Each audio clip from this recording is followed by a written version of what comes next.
महादेव जी के महिमा के बखान हमनी के का कोई नहीं। वेद शास्त्र पुराण बतावता कि महादेव जी तो जगत के गुरु हैं, आदि हैं, अनंत हैं, अगोचर हैं, अविनाशी हैं और वो गुरु घट घट के बासी हैं। त्रिभुवन गुरु वेद बखाना रामचरितमानस में सबसे पहले ही पृष्ठ पर तुलसी वाला लिखनी कि वंदे बोधमयम नित्यम गुरु शंकर रोकड़म, कि गुरु होकर के चाहिए तो शंकर के समान होकर के चाहिए, तब ये जीवन के कल्याण होई। लौकिक जगत का लौकिक जगत खातिर हमनी के गुरु बनावे के। देखिए हमनी के सनातन धर्म में पंडित जी सब गुरुमुख करे आ नहीं जाता, पूछे नहीं जा कौन मंत्र लेबा, विष्णु मंत्र लेबा कि शिव मंत्र लेबा कि गायत्री मंत्र लेबा, उन्हें शाकाहारी रहबा कि मांसाहारी सर्वभोगी। बहुत लोग ये सोचेला कि का जाने हमारा बुढ़ौती में मने को देलस तो का कुछ खाए के हमरा इच्छे हो गई, तो लोग ये सोचेला कि हम शाकाहारी ना सर्वभोगी बन जाए, महादेव के चेला बन जाए। तो जब पंडित जी सब मंत्र देनी जा कान में तो ये कहेंगे कि नमः शिवाय के जाप करी है, जब मन करी तब तो नमः शिवाय महामंत्र है, पंचाक्षरी मंत्र है, भगवान शिव के पंचानन दक्षिणा मूर्ति कहल जाला। तो वहाँ के दक्षिणा मूर्ति है या उन्हें के मंत्र है नमः शिवाय। तो ये बताई हमनी के तो शिव के चेला उस दिन बन गई। आखिर मंत्र महादेव के मिले जा, लेकिन ये लौकिक जगत के गुरु हमरा रौरा के भूलिया के लोग कहता कि हमनी के राव गुरु है रौरा हमार चेला हो गई। लेकिन असली बात अगर चिंतन करी तो हमनी के चेला उस दिन महादेव के बन गई जा। ये बताई जे पर मंत्र लिहल जाला ओकरे नु चेला बनल जाला। तो जब मंत्र हमनी के नमः शिवाय के लेने जा तो शिष्य तो हमनी के महादेव के हो गई जा। लेकिन देखी परंपरा के अनुसार हमनी के वेद शास्त्र में बा कि शिव जगत के गुरु है, गुरु नहीं गुणाधिपति है। देखी हमनी के तो महामानव कलिकाल के महामानव साहब जी है तो भक्त बता देनी कि महादेव गुरु है, तो हम पसंद जान गए नहीं जा। नहीं तो वेद में शास्त्र में देखिए हमारे हिंदू समाज में जाने खातिर 4 गो वेद 6 गो शास्त्र 18 गो पुराण बनल बा। जो पुराण में लिखल बा कि महादेव जी जगत के गुरु हैं, शिवाय च ब्रह्मा विष्णु के जब गुरु जी महादेव जी सांस क्रिया के माध्यम से 4 गो वेद 6 गो शास्त्र 18 गो पुराण 600 उपनिषद के ज्ञान देवे लगनी, तो ब्रह्मा विष्णु खुद हाथ जोड़ के कहने जा कि शंभवे गुरुवे नमः, शंभवे गुरुवे नमः, यानी स्वयं भूमि से आने वाले आप ही तो स्वयं गुरु हैं। देखी जे स्वयं से आयलू शंभु हो गई और जे खुद से आयलू खुदा। देखी वहाँ के बता देने की महादेव गुरु जगत के गुरु हैं। नहीं तो वेद शास्त्र में रहे 35 करोड़ देवता के गुरु बृहस्पति और बृहस्पति के गुरु शिव जी हैं। ये बात देखी देवता लोग के भी पता ना रहे कि महादेव जी गुरु हैं। देखी जब देवासुर संग्राम में जब लड़ाई छिड़ गई देवता में लोग में आ दानव लोग में, देखी भैया दीदी रउआ लोग शांति के दान दी, भगवान के कथा बड़ा शांति से सुनल जाला, तभी नु कान में सुनाई तो दिल में समाई। आ जब हाला हुई तो कैसे कान से सुनाई तो दिल में कैसे समाई, आ जब दिल में ना समाई तो याद कैसे आई, मन कैसे पड़ी भगवान के। देखी जब ये बात वहाँ के जब देवता लोग दानव लोग लड़ाई छिड़ गई तो दानव लोग देवता लोग के हरा के इंद्र भगवान के सिंहासन छीन लिहल और सारा राक्षस जाके वो स्वर्ग में बैठ गई लोग। और सब देवता लोग परेशान हो गई कि दादा हमनी के सिंहासन छीना गई, कहाँ हमनी के तरह रहल जाई, राक्षस का कब्जा कर दहले से पूरा स्वर्ग ले ले।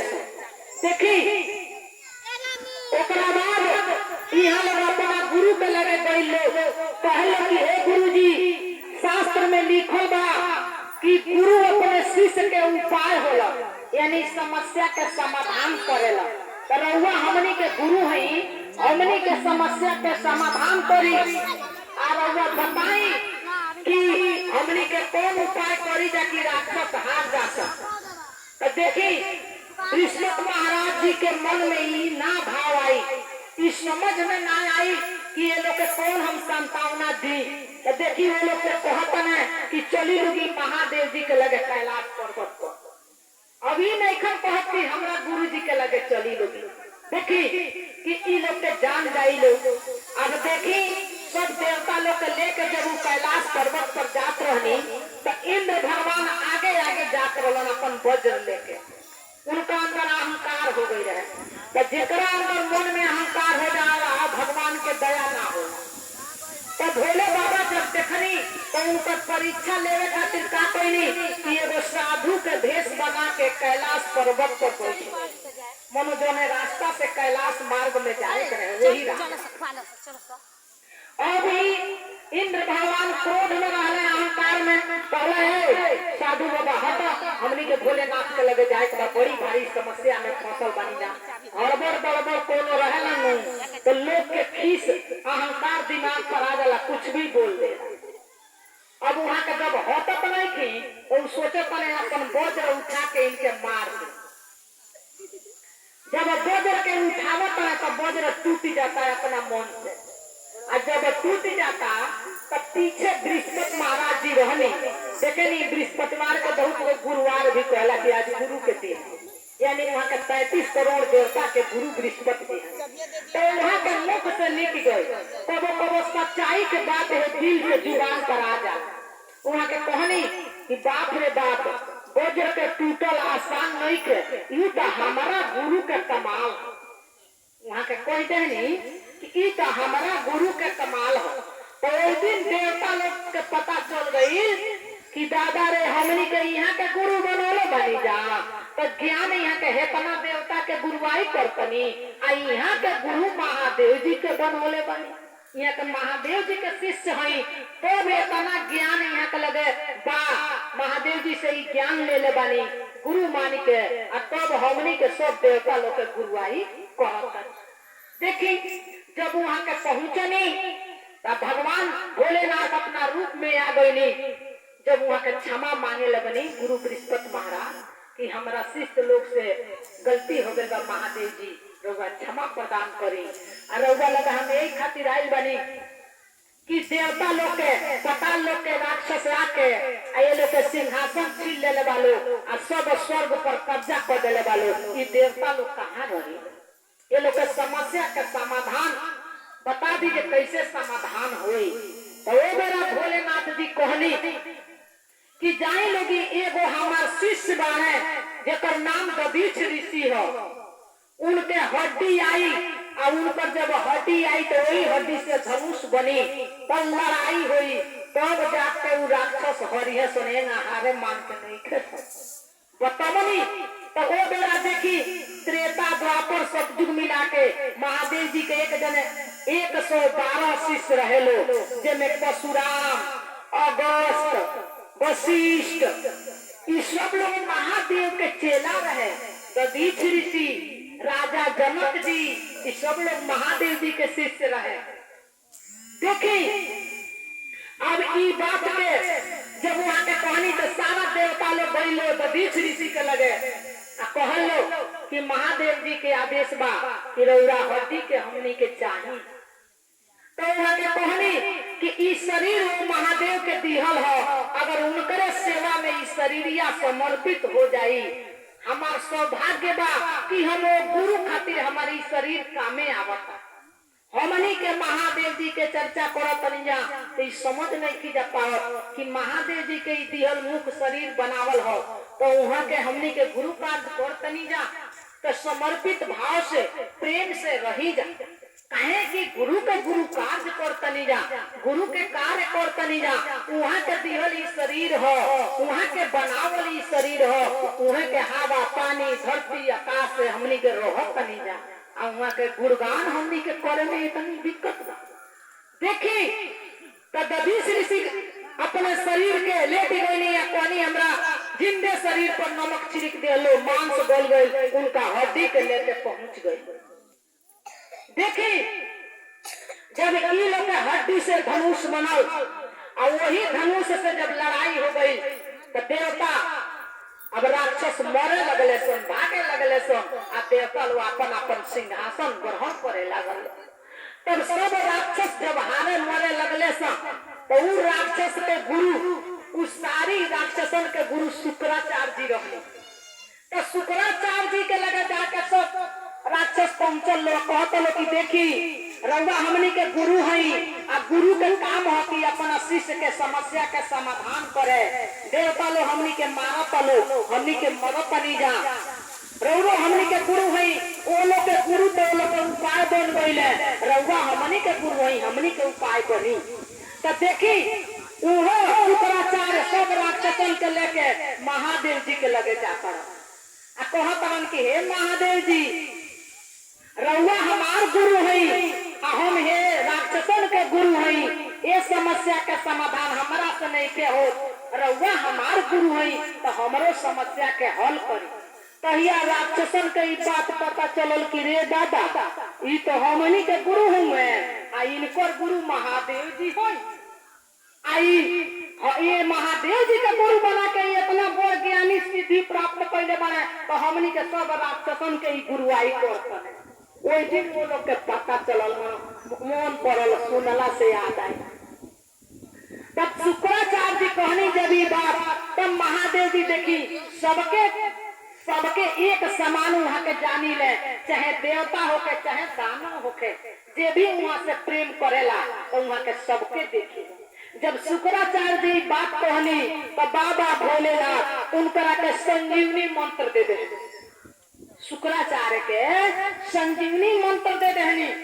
संजीवनी मंत्र में ये शक्ति रहे कि जब भी कोई राक्षस मरे सो तो शुक्राचार्य घोर के संजीवनी के पिया दे तो वो राक्षस फिर जिंदा हो जाए। वो उनके दया मिल गई, तो वो महादेव जी के कृपा से हो गई। मानस में ये बात लिखल बा रामचरितमानस में कि मानस जीव के तारेला, लेकिन शिव पुराण यानी शिव के कथा, महादेव के चर्चा कई जन्म पीढ़ी के पीछे के कई जन्म आगे के तार देला, मनो अपना कुल के तार देला। ये शरीर के लौकिक जगत का लौकिक के परम तारा कर देला। महादेव जी सर्वश्रेष्ठ देवता हैं। देखी वीडियो में खुद प्रेमानंद से वो शिष्य पूछता कि हम महादेव के चेला हैं, लोग कुछ कहता तो कहते खुद ही कि सब देवता तो देवता हैं, लेकिन सबसे सर्वश्रेष्ठ गुरु का दर्जा शिव का, कि उनसे बड़ा कोई देवता नहीं है, उनसे बड़ा कोई दानी नहीं है, उनसे बड़ा कोई संत नहीं है, शिव से बड़ा कोई त्यागी नहीं, शिव से बड़ा कोई जोगी नहीं, शिव से बड़ा कोई सन्यासी नहीं, शिव सबसे सर्वश्रेष्ठ है। यही से वहाँ के आगे महादेव लागेला। आज देख ले बनी कोई देवता के आगे महादेव ना लागेला, महा लागेला शब्द तो महादेव जी के आगे, और नहीं तो महावीर जी के आगे। हनुमान जी यानी भगवान शिव के 11वां रुद्र है भगवान बजरंग बली, तो वहाँ के आगे एगो महाशब्द लागेला, लेकिन दूसरा केहू के आगे महाशब्द ना लागेला। वहाँ के महादेव है, देखी महादानी है। ये लिए एक दिन पता चल, सब राक्षस लोग के भी पता चल गई, देवता लोग के भी पता चल गई कि बाप रे बाप महादेव जी तो जगत के गुरु हैं। साहब जी पता लगौली कि जब महादेव जी देवता के गुरु हो सकीले, दानव के गुरु हो सकीले, तो मानव के ना हो सकीले। जब वहाँ के देवता लोग के गुरु हो सकीले, राक्षसर के गुरु हो सकीले, तो मानव के गुरु ना हो सकीले। जब हमने के है दिल से है आत्मा से उनकरा के अपन गुरु मानत बनी जा, भगवान मननी जा, जन चढ़ौनी जा, तो हमनी के बेटा बेटी धन दौलत संपत्ति देते हैं। ये मेरा गुरु मानल जाये तो ज्ञान न दे। जौना बाबूजी के हमनी के बाबूजी पिताजी बनी जा, और उनके पिताजी कहे ना दिए जाए कि पिताजी रउआ हमनी के जन्मदाता है तो रउए हमार गुरु बनी। ये बड़ा बाप है तो संपत्ति में सब बेटा के अधिकार बा, नाती के अधिकार बा। लेकिन रउआ के गुरु मानतनी। ई धानवा जौन दहले बानी, ई शरीरिया दहले बानी रउआ, तो एकरा के सही से चलावे खातिर हमरा के ज्ञान दी। ज्ञान हर शब्द में जरूरत बा दीदी। जब ज्ञान रही तो हमनी के समझल जाई कि केकरा से के तरह बोले के बा, कौन शब्द कहाँ कहे के बा, केकरा बुरा लगी केकरा अच्छा लगी, केहू के दिल भी ना दुखावल जाई। जे है मन के साधिली वो हमेशा सच्चाई के रास्ता पर चली, उ केहू के दिल ना दुखाई। ओकरा खातिर संसार सब अपन भाई बहन के नजर से देखी, ओकरे आत्मा में रही कि संसार में सब लोग हमारा अपन बा, केहू के अपना तरफ से दिल ना दुखाई। ई कलयुग लाख है, लोग झूठ बोलता, झूठ बोल के आगे बा, ओकरा लगे लक्ष्मी बाड़ी धन बा संपत्ति बा, लेकिन दीदी कोई साथे जाए कोई के साथे ना जाए। अगर नियत बरकत रही, अच्छा हमनी के दिल में भगवान के प्रति प्रेम रही, श्रद्धा रही, तो भगवान आज खाए के देते हैं तो कहिए घरे के बीती है।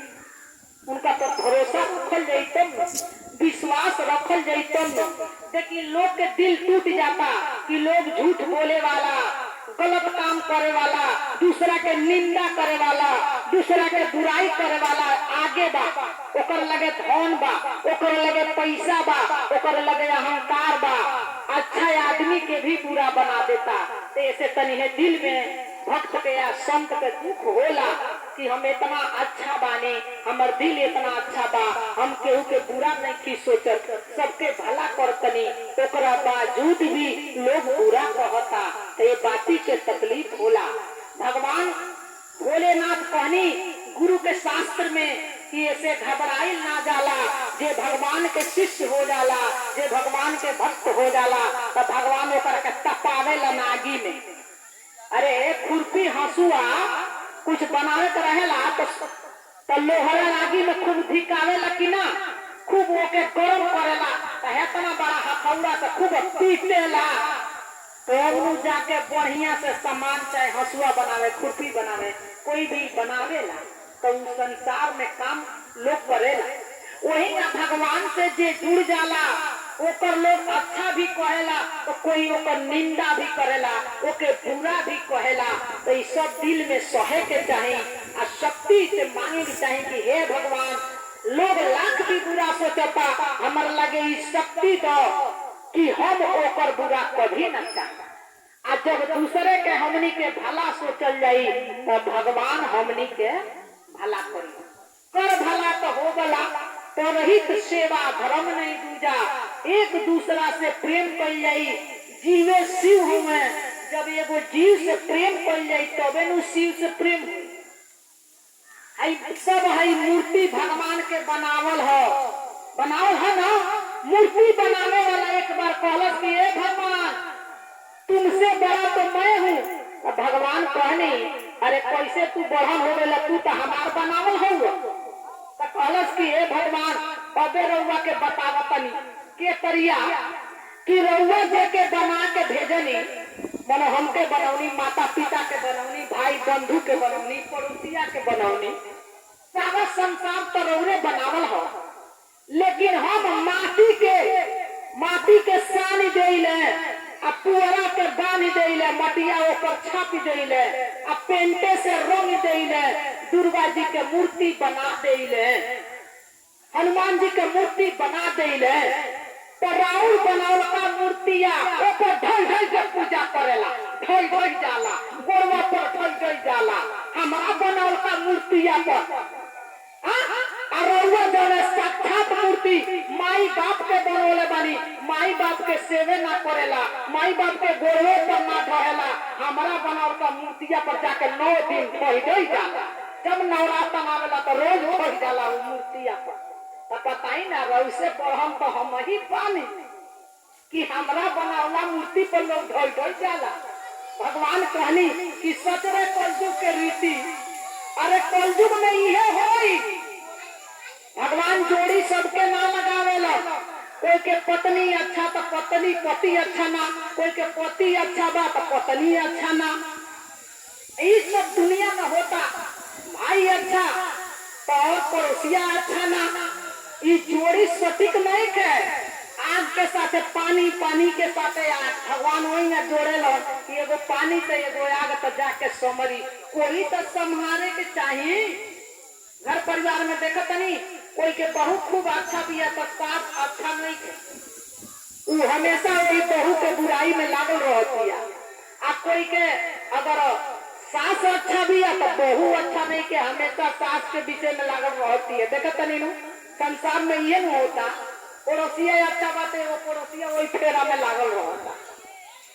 लेकिन देखी दीदी, बुराई बुराई होला, सच्चाई सच्चाई होला, सत्य में हो जाते लास्ट में जीत सच्चाई के हो। लाख रहुआ कुछ भी झूठ बोली, लेकिन अपना दिल से हमेशा अच्छा कर्म करे के चाहिए। कहे से अच्छा कर्म के फल अच्छा ही मिलेगा, भले ही कोई कुछ कहे। ऐसे अपना दिल के छोटा मत करब लोगी। भोलेनाथ से हमेशा ये दया मांगो कि हे भोलेनाथ, हमारा के इतना सोहे के शक्ति दी कि लोग कितना भी कुछ कहे हम सही, हमारा के बर्दाश्त करे के क्षमता रहुआ दे दी कि बतिया के हम सही। अब बिना भगवान के सटीक अगर परमात्मा से जे ना सटल रही, साहब दबाई रही बेटिया साहब चर्चा मंच पर कहली कि महादेव का चेला में वो शक्ति है। कहा है कि देखी दुख आई, महादेव के चेले के भी दुख आई, लेकिन वो दुखवा के काटी ले जाई, काट के लेके चल जाई। लेकिन आम आदमी जे नहीं के भगवान से जुड़ल ओकरा पर दुख आई तो दुखवा वो करे के काटी ले जाए।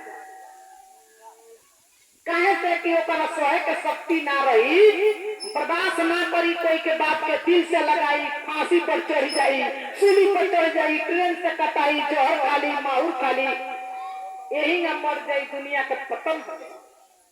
लेकिन जे भगवान से जुड़े रही, उ सोची अपना मन में कि सच्चाई हमरा में बा, तो एक दिन उ लोग हमके बुरा कहता, जहिया सच्चाई पता चली तो वह लोग हमरा के अच्छा कहे लगे।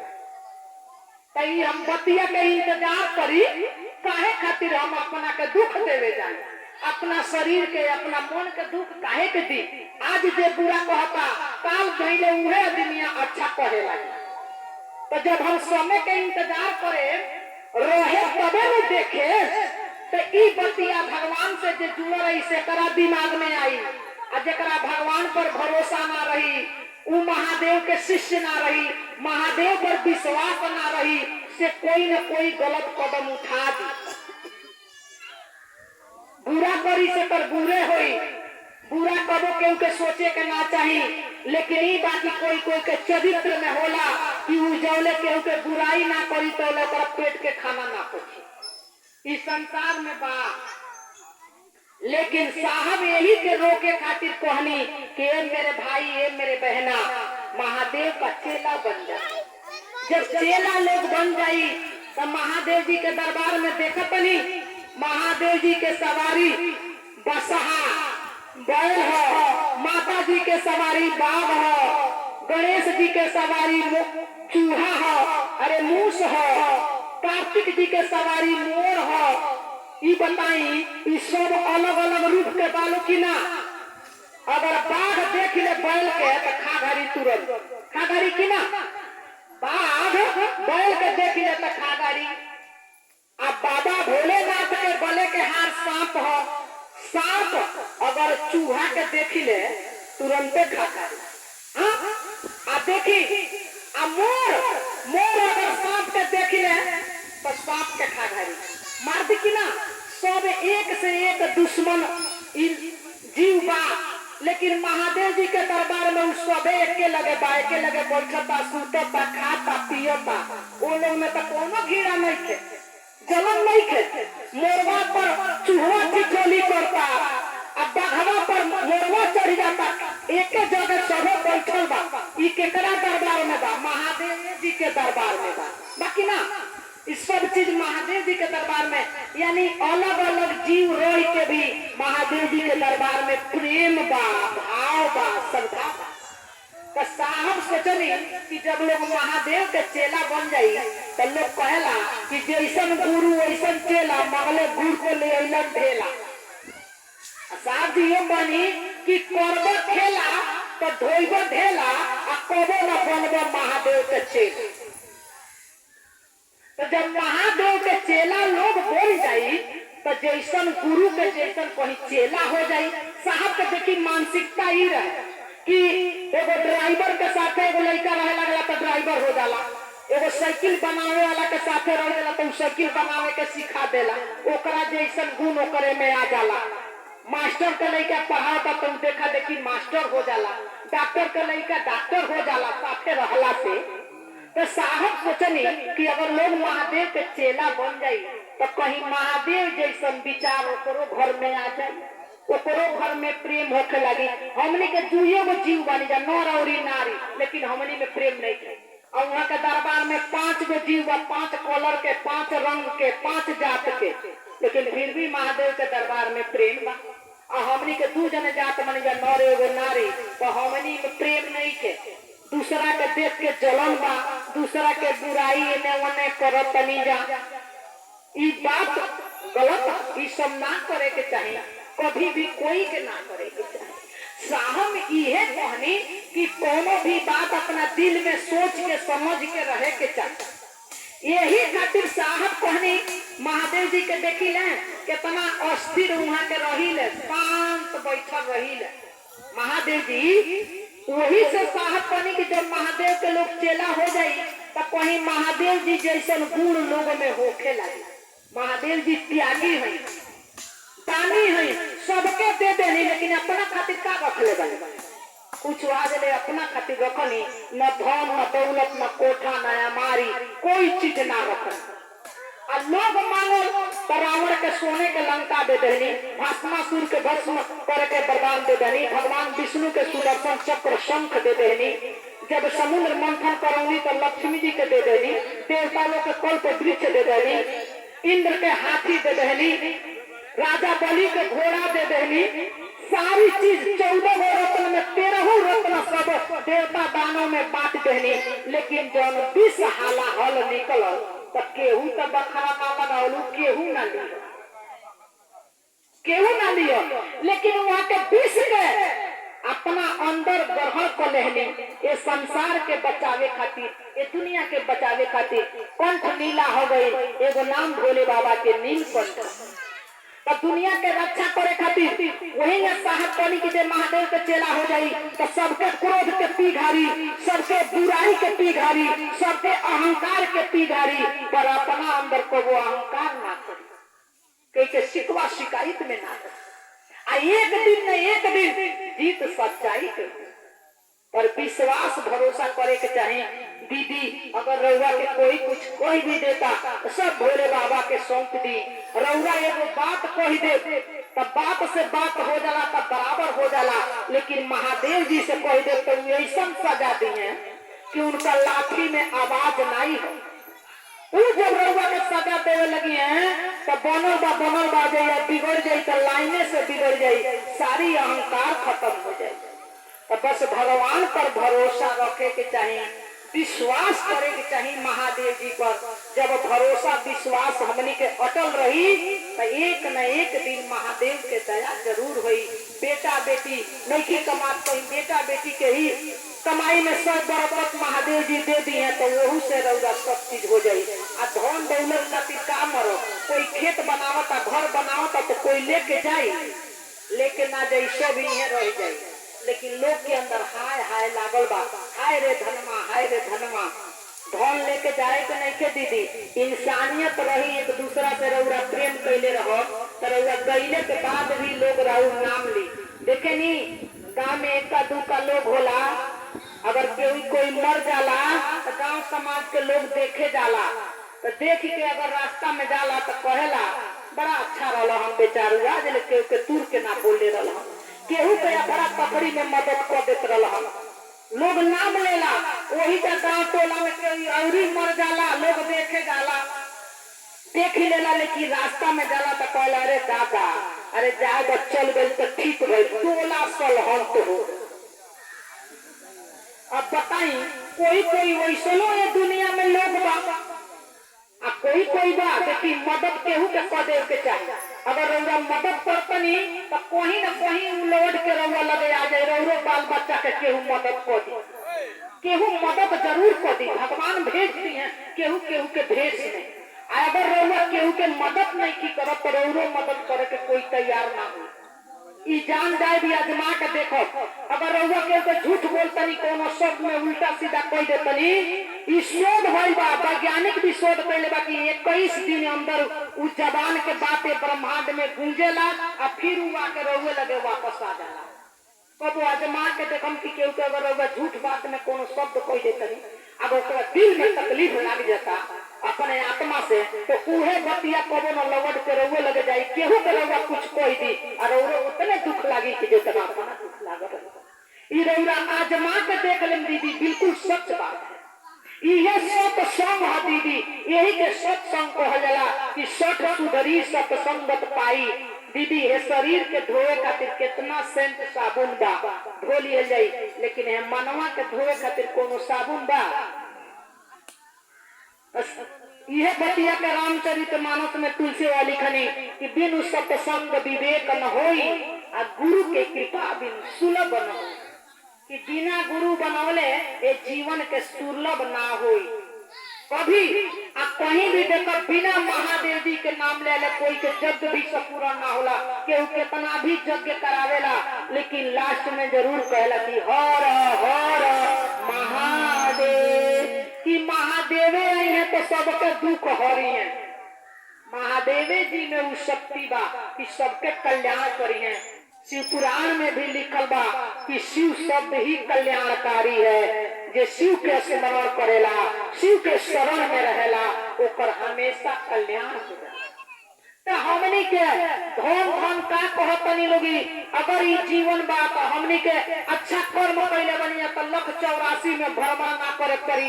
बकरी बैल हाथी गधा के जन्म में ना जाइए। अरे महादेव खुश बने, दुगोरवा बनौले बने, अब ना खुश हो जाए तो चरगोरवा बनाओ, उनका देरी नहीं लगता तो चरगोरवा बनाती। यही से साहब कहनी कि महादेव जी के शरण में रही, महादेव जी के स्मरण स्तुति करी। देखी दीदी लाख मन में कष्ट बा, सही बात बा।